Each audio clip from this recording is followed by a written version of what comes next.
de abril de 1948, en Bogotá ocurrió un suceso que marcaría la historia y la partiría en dos, dando inicio a una historia violenta, de muchísimo dolor, de muchísima angustia,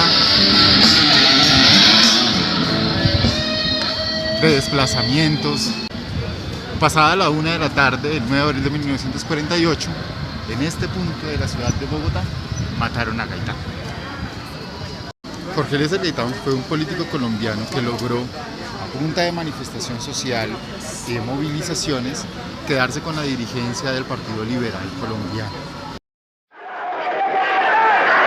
Yo hablo otro lenguaje, que no es este lenguaje del odio, que no es este lenguaje de las jugadas electoreras, que no es este lenguaje de que en este país el poder tiene que pasar. El sindicado de haber matado a Jorge Eliezer Gaitán fue Juan Roa Sierra, un hombre que además era su fiel seguidor, iba a todas sus manifestaciones y al parecer logró tener una cita oral en algún momento con él. Sin embargo, una vez lo asesinó aquí frente a su oficina, terminó encerrado en una droguería que quedaba diagonal a ella y una vez ahí adentro le dijo al señor de la droguería: hay fuerzas oscuras y muy poderosas de las cuales yo no le puedo hablar.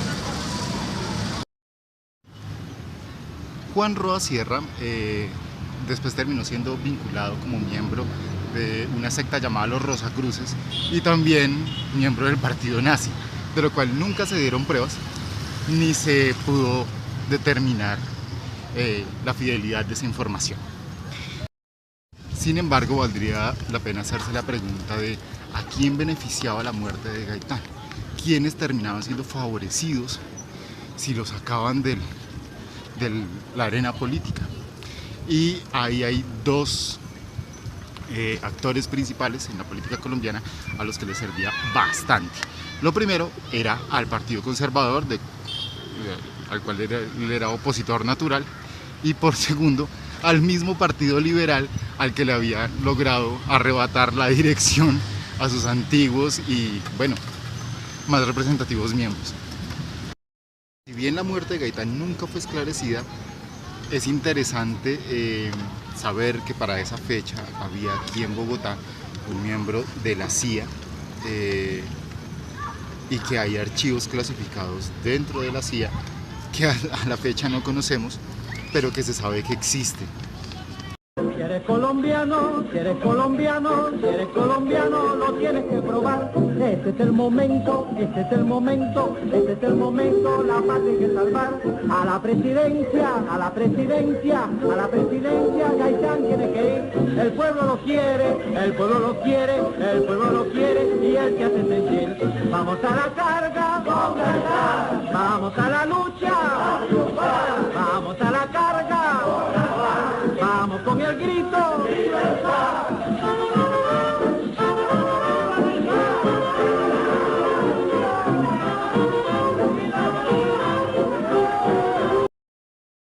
Anoche en un pequeño documental por un canal institucional preguntaban por qué a Jorge Eliezer Gaitán lo habían matado a esa hora.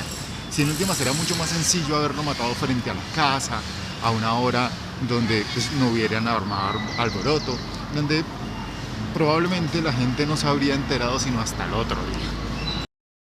¿Será acaso importante que hubiese ese tipo de manifestaciones, que la gente se hubiese enarbolado y hubiese terminado en los desmanes que terminó? Lo llaman demagógico, pero es lenguaje de justicia que está llamado a una transformación que nadie va a detener. Esta teoría es bastante difundida. Por un lado, Gabriel García Márquez escribe en uno de sus libros, que no recuerdo si es Memoria de mis putas tristes o Vivir para contarla, que hay un hombre de vestido gris, con sombrero, que se encarga de enardecer a la muchedumbre. Una vez encierran a Roa en la droguería antes mencionada y se encarga de que la gente esté tan enardecida y tan furiosa y llena de tanta indignación que Roa no pueda salir de esa droguería mientras su vida no corra peligro. Yo no soy yo personalmente, yo soy un pueblo que me sigue, porque se sigue a sí mismo cuando me sigue a mí, pero he interpretado.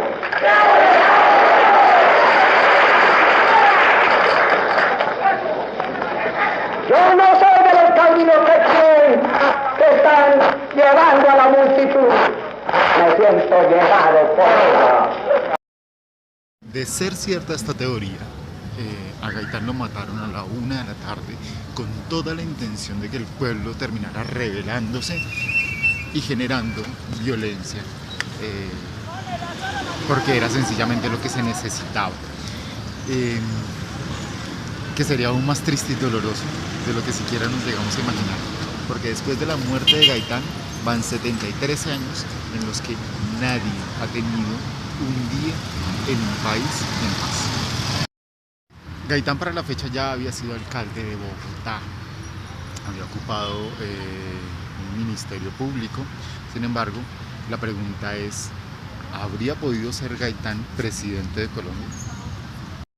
Mariano Ospina Pérez, que era presidente el día que mataron a Gaitán en el 48, la verdad es que no era el dirigente más fuerte y, digamos, sobresaliente dentro del Partido Conservador, que fue quien ganó las elecciones para ese entonces.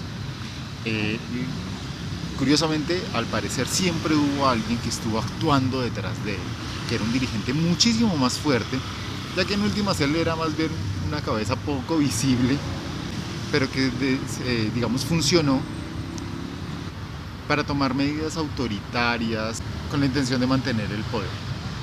Quien estaba detrás del poder y quien después terminó ganando las elecciones era Laureano Gómez, papá del que después sería candidato Álvaro Gómez Hurtado. Estos dos personajes, tanto Mariano Ospina Pérez como Laureano Gómez, demostraron que eran capaces de hacer lo que fuera con tal de sostenerse en el poder.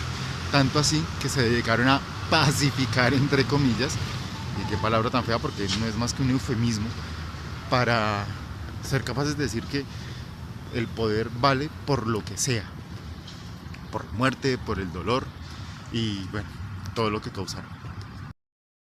Se hace por lo menos curioso que el periodo de Laureano Gómez y Mariano Ospina Pérez, que fueron capaces de sostenerse en el poder a punta de la violencia ejercida por la policía chulavita, fue apaciguado por un golpe de estado que dio un militar,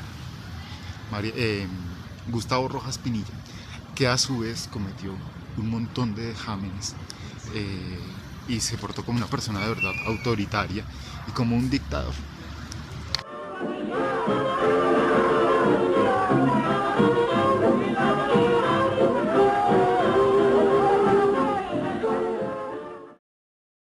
A la muerte de Gaitán, quien se alza como dirigente natural del Partido Liberal es Echandía, Darío Echandía, quien además, cuando le contaron o le dijeron directamente que Gaitán había muerto y le dijeron tómese el poder, él respondió de una forma interesantísima: ¿el poder para qué?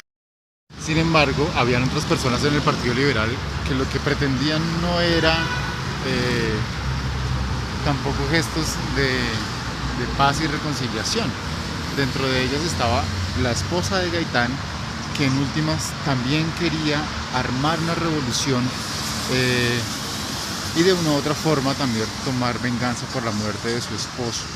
Ello lo dice, digamos, en medio de un reconocimiento histórico, la hija de Gaitán, Gloria Gaitán.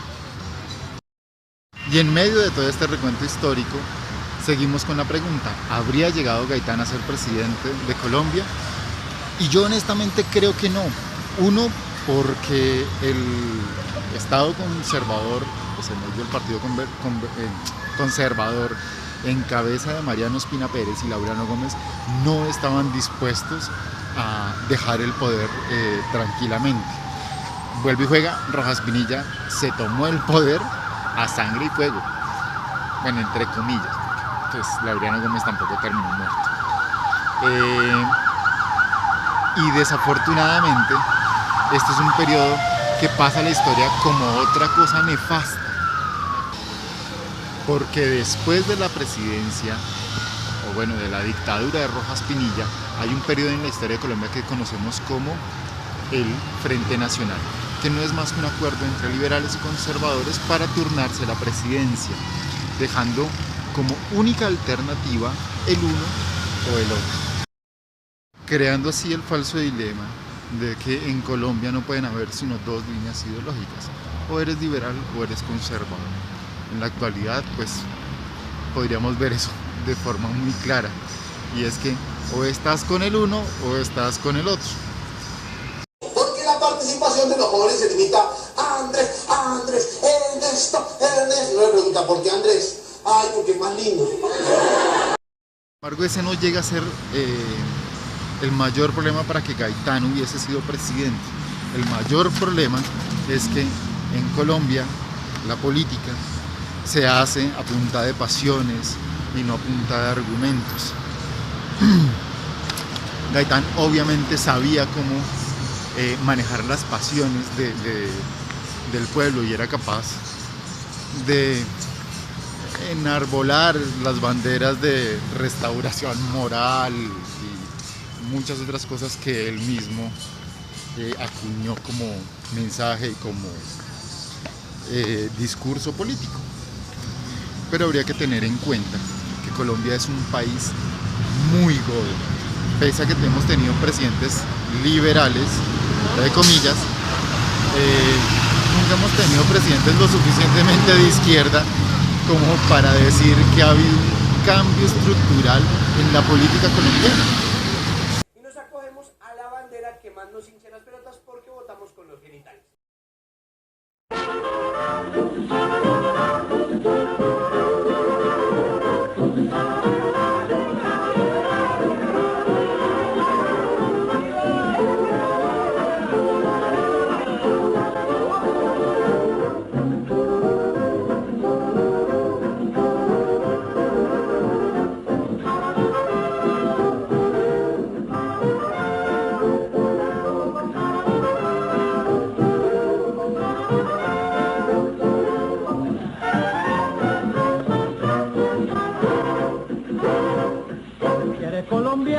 Si eres colombiano, si eres colombiano, lo tienes que probar. Este es el momento, este es el momento, este es el momento, la paz hay que salvar. A la presidencia, a la presidencia, a la presidencia, Gaitán tiene que ir. El pueblo lo quiere, el pueblo lo quiere, el pueblo lo quiere, y él que hace sentir. Vamos a la carga, vamos a la lucha, vamos a la carga, vamos con el grito.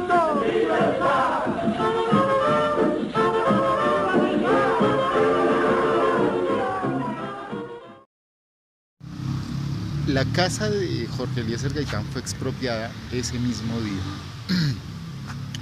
Aquí se construyó el centro de memoria de las víctimas, si mal no estoy, tendré que corregir el nombre.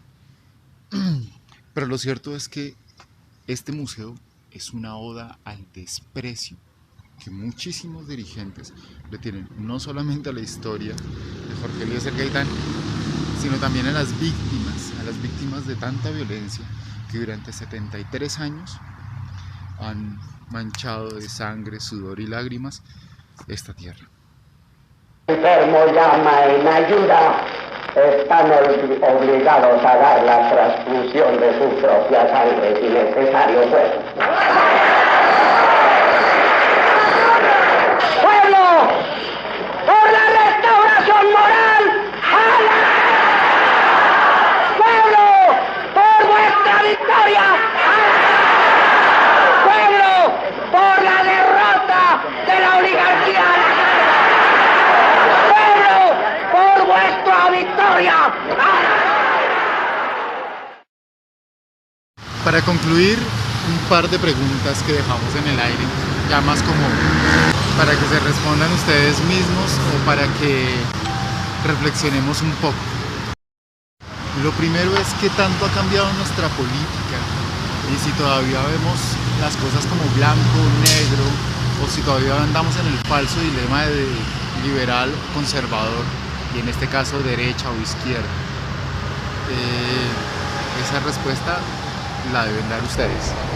Y por último, ¿vale la pena ejercer la violencia como método de participación política después de 73 años en los que nos hemos dedicado a matarnos, a llenar de dolor, de sangre, de angustia toda esta tierra?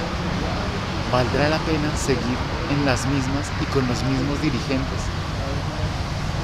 Porque ¿qué nos queda? Nos queda una política que más parece un enfrentamiento de barras bravas que cualquier otra cosa. Hemos aprendido a escoger a nuestros políticos como se escoge a los presentadores de farándula o como se escoge un equipo de fútbol, así de la entraña.